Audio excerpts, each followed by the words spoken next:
Mwiriwe canke mwaramutse bivanye naho buri umwe wese hakurikiye imbonesha kure ya Hejuru TV aherereye. Turakengurukiye mwebwe mwakoze kuri subscribe canke sabone kandi mutwumviriza, tubakengurukire cane namwe mutari mwayikora ariko muyikore kugira ngo muje mushikiriwe n'amakuru yacu muri mu ba mbere. N'umwanya rero w'ayandi makuru tubatunganiriza kandi tugiye kubagezaho bari mu Kayanza, turabaramutsa kandi turabahaye ikaze muri aya makuru. Ntimuze gucikwa, gusa ibara ryaguye turaza kubigarukako. Reka rero nkuko turi kuri uyu wa gatanu ku itariki ya 5 Mukakaro 2024, tubaramutse mwe mudukurikiye muri mu bice bitandukanye mu Burundi imbere, mwe muri mu bihugu bihana imbibe n'u Burundi, mwe muri mu bice bigiye bitandukanye ku mugabane wa Afrika no ku yindi migabane ya kure. Tubakengurukire mwese kandi turazi ko mukurikira ibyo tubagezaho mu bisata bitandukanye, harimwo politike, hagati y'akazi na muntu, ubutungane, umutekano, bivugwa mu ntwaro, bitangazwa n'abategetsi, ingingo n'amatangazo. Ibyo tubakusanyiriza bivuye ku mbuga ngurukana bumenyi n'ibimenyesha amakuru, tutibagiye kandi n'ibigaruka ko mu n'amasoko yacu dufise irya nino mu bice bitandukanye no mu nzego zikomeye mu gihugu c'u Burundi. Mu Kayanza rero hari inkuru itanezereye, hadutse umuriro mu bucagucagu kuri uyu wa gatanu hepfo y'isoko nkuru ya Kayanza. Inzu y'ubudandarizo bw'imfungurwa yahiye iratokombera n'ivyarimwo vyose hamwe n'iyindi yari iruhande. Abanyagihugu rero bafashanije n'igipolisi kijejwe gukinga impanuka bashoboye kuzimya uwo muriro, ariko abanyagihugu bakanegura ko ico gipolisi cashitse giteba kandi iyo mpanuka yabereye hafi hari ikirindiro cabo. Ikiduga kijejwe gutabara mu gihe c'impanuka y'umuriro cahoze ku isoko nkuru ya Kayanza coba carakubaho mu Kayanza kijanwa mu ntara ya Ngozi. Imiborogo, amarira ni menshi rero kuri abo boba bahombeye ibintu muri ako gace koba kahiye. Turaza kubigaruka rero ku buryo bw'idonido mwumvirize ingene vyari vyifashe ndetse n'uruhombo rwabaye, ariko abenegihugu rero bakaba bafise ico bashikiriza n'icifuzo cabo. Muri aya makuru rero tukaza kubigarukako ku buryo burambuye. Buramatari wa Murantunge, umusitanteri wa komine Kayanza, nawe akaba yahishikiye vyihuta. Ivyo yatangaje rero navyo mukaza kubikurikira muri aya makuru. Ingingo ya kabiri rero tuza kugaruka ko ni y'ingene ishami rya ONU rijejwe kwegeranya imfashanyo ni OCHA riragabisha ko mu Burundi hari ikiza c'inzara idasanzwe guhera muri Ruheshi 2024 ikaba izoshika mu kwezi kwa Nzero 2025. Ngengo nuko guhera mu kwezi kw'icenda 2024 abantu ibihumbi 700 bagizwe n'abatejejwe isabo kubera niyuzure hamwe n'abo mu miryango ikenye bazoba bugarijwe bikomeye na kigoye mu mihingo igiye itandukanye y'igihugu. Navyo rero tukaza kubigaruka ku buryo bw'idonido kugira ngo mumenye ivy'ico cegeranyo c'ishirahamwe rijejwe kwegeranya imfashanyo rya ONU. Vyonda kuri subscribe nkuko twabitanguye muri aya makuru tubibagezako. Ifyonze ko rero uronka amakuru n'ibiganiro vyacu uri mu ba mbere. Iyi ni imbonesha kure ya Hejuru TV, turabahaye ikaze. Kuri uyu munsi wa gatanu igenekerezo rya 5 Mukakaro 2024 ntivyari ibintu vyiza mu ntara ya Kayanza. Aho muri iyo ntara iruhande y'isoko rya Kayanza hakaba hadutse umuriro mu gatondo ko kuri uyu munsi. Nkuko rero bishikirizwa n'abari begereye iruhande y'iryo soko, ivyononekaye harimwo inzu y'uburiro, inzu yabika ibintu bitandukanye irimwo amapine hamwe n'amakiyosika ashika kuri 3. Abandi rero bakaba batangaza ko iyo mpanuka yoba yatokombeje ibintu bigiye bitandukanye. Byose rero birasha kugeza rero uyu mwanya hakaba hakiri abantu benshi. Mugihe rero muri iyo ntara bamaze imyaka 2 batagera caka imodoka kizimya umuriro wadutse, benegihugu n'abapolisi rero bafashanije mu kuzimya uwo muriro bakoresheje indobo n'amabido mu kuvoma amazi ku mabombo y'imihana yegereye isoko mu kiringo c'isaha yose. Godefroid Nizigiye ni musitanteri wa komine Kayanza, akaba rero nawe yahishikiye yishikiye aho hahiye, akavuga ko uwo muriro woba waturutse mu gikoni c'iyo nzu y'uburiro uca utandukira ubwo bubiko bwarimwo n'amapine hamufata n'amakiyosike yari haruguru.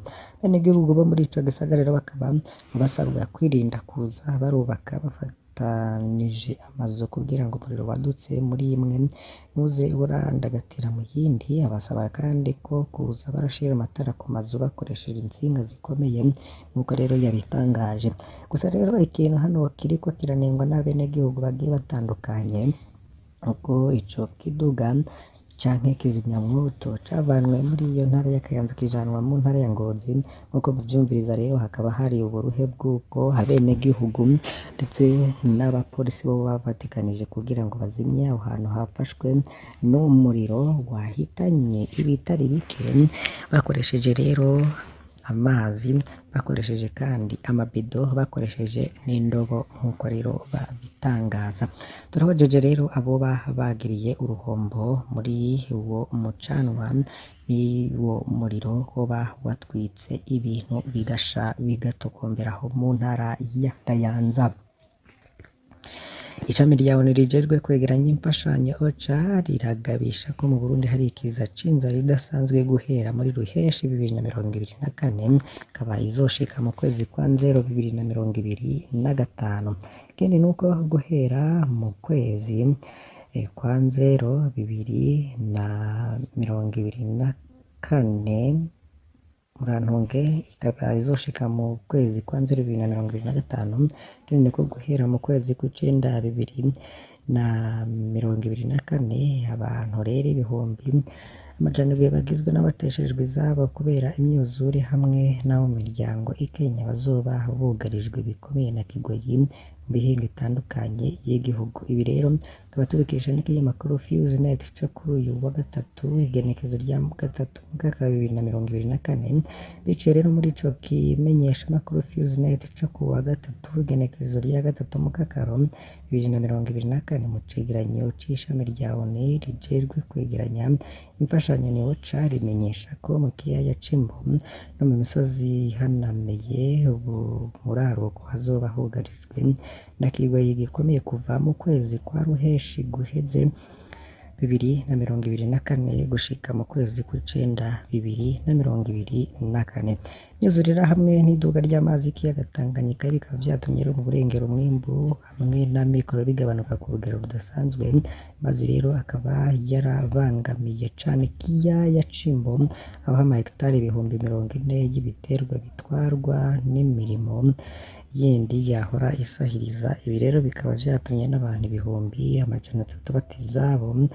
Ibice 80% vy'ivyononekaye rero bikaba ari vyo mu kiyaya c'Imbo nk'uko bibandanya bishikirizwa na OCHA. Ikindi nuko rero igabanuka ry'uruja n'uruza ku mipaka vyatumye amikoro aba make ku banyagihugu hamwe n'ubushobozi bwo kwikenura cane cane iyugarwa ry'imbibe Burundi rero buhana n'u Rwanda vyatumye ubutunzi bw'abanyagihugu bwo mu buraruko bw'igihugu busubira inyuma, n'aya mikoro rero aragabanuka ko bica bituma mbere inzara yiyongera mu ntara z'uburaruko. Mu kwezi kw'icumi rero gushika mu kwezi kwa mbere 2025 Kigoyi kizokwiyongera cane mu buraruko bw'igihugu hamwe no mu burengero hamwe no mu buseruko. Muri ico kiringo rero nyene hakazokwibonekeza iduga ry'ibiciro vy'ifungurwa hamwe n'ikena ry'imvura. OCHA ikabandanya ishikiriza ko abantu amajana 7 bagizwe n'abateshejwe izabo kubera imyuzure hamwe n'abo mu miryango ikenye bazoba bugarijwe bikomeye na Kigoyi mu kwezi kwa 11 uyu mwaka. OCHA rero rikabandanya ivuga kandi ko ifaranga ry'amarundi riguma ritagaciro uko bukeye uko bwije hamwe n'ikena ry'amafaranga y'agaciro bituma abadandaza badashobora kurangura ifungurwa n'ibidandazwa vyankenerwa mu mahanga gutyo. Ivyo rero hagaca hibonekeza ikena ry'ivyo bidandazwa. Iyo bibonetse naho rero bigaca bizimba cane, aho OCHA itanga akarorero k'ikena ry'igitoro ryatumye habaho iduga ridasanzwe ku biribwa hamwe n'ibiciro vyo kwiyunguruza vyaduze umurengera. Yandi makuru nuko i Makamba hari abigisha biyabiriza amafaranga ariko aratozwa ku nguvu n'abayobozi b'amashure. Abanyeshuri bo mu buyobozi bw'indero bw'intara ya Makamba mu bumanuko bw'u Burundi nibo biyamiriza itozwa ry'amafaranga ari hagati y'ibihumbi 4 n'ibihumbi 14 y'amarundi ku buyobozi bw'indero mu makomine ya Makamba na Kayogoro. Ku bwabo no gusoma nta kindi. Ku ruhande rwabo abayobozi rero bakaba basigura ko ayo mafaranga ari ayazokoreshwa mu gihe hazoba hariko harasuzumwa ubumenyi bw'abigisha. Abigisha rero bakaba batangaza ko abayobozi babo babasaba amafaranga ava ku bihumbi 4 gushika ku bihumbi 14 agenewe kugura impapuro, gusohora ivyanditswe no gufotora muri politiki nshasha yo gushira uburyo hamwe ku bakozi ba leta. Bigisha cane cane abo mu buyobozi bw'indero muri komine ya Kayogoro bakaba bavuga ko rero baterwa ubwoba n'abayobozi. Buri gihe rero babajije imvo ibatuma begeranya ayo mafaranga mu gihe ari leta iri gutanga uburyo bwo gukora uwo mugambi. Bamwe rero mu bayobozi boba bagiriza ubugarariji bubahuka kubaza ibibazo kuri ico gikorwa. Abo bigisha rero bakaba basaba leta gukurikiranira hafi iryo tozwa ry'amafaranga na cane cane ko abayobozi ubwabo bataka amafaranga mwamwe ku mwigisha. Abayobozi rero b'amashuri bakaba bazegura ko bategerezwa gusaba ayo mafaranga kuko leta itayategekanije mu yazakoreshwa. Ku bwabo rero ngo si munsi y'impapuro 20 kuri buri mwigisha kugira ngo yuzuze amafishi mu ntumbero yo gushira mu ngiro umugambi wa leta wo gusuzuma ubumenyi bw'abakozi bayo. Abo barongoye amashuri bakaba basigura ko batanga kopi zitari munsi ya 5 z'impapuro 4 kuri buri mwigisha, rumwe rero rw'umwigisha urundi rw'ubuyobozi bw'indero muri komine, rumwe rero rukaba rugenewe ubuyobozi bw'indero mu ntara n'urundi rugenewe ubushikiranganji bw'indero. Abayobozi rero bakaba babona ko ari ubundi buryo bwiyongereye kandi batanashobora gukoresha iyo bafise ngo bakwize ivyo bari basanzwe bakora imbere y'uko yiyongera ko uwo mugambi mushasha wa leta wo gusuzuma ubumenyi washizweho na leta y'u Burundi. Ubuyobozi bw'indero mu makomine canke mu ntara ntibaragira ico bashikiriza. Duhereze rero muri Kenya aho hari ubwicanyi bwavuye mu kajagari n'ibitero hagati y'imiryango y'Abarundi, Abanyekongo n'Abanyasudani y'Epfo bacumbikiwe mu ikambi ya Kakuma mu buraruko bushira uburengero bwa Kenya. Bane rero mu bapfuye bakaba baturuka mu Burundi n'abandi benshi harimwo abana barakurizwe. Polisi rero kikaba carashitse kugira ngo ntihononekare ibintu vyinshi. Byose rero bikaba vyaratanguye igihe iyo miryango ibiri y'Abanyasudani y'Epfo batana mu mitwe hari kwa 27 Ruheshi 2024. Hakaba haradutse n'amatatiro y'abayabaga babiri n'uko bw'abantu n'abanwake ari nabo benshi muri Sudani. Tubakengurukire cane ko mukurikiye aya makuru twari twabateguriye, mbasabe kugira ngo ntimuze gucikwa n'ayandi makuru tuza kubagezaho kuri uyu munsi. Iyi ni Imboneshakure ya Hejuru TV, bane bahezagire.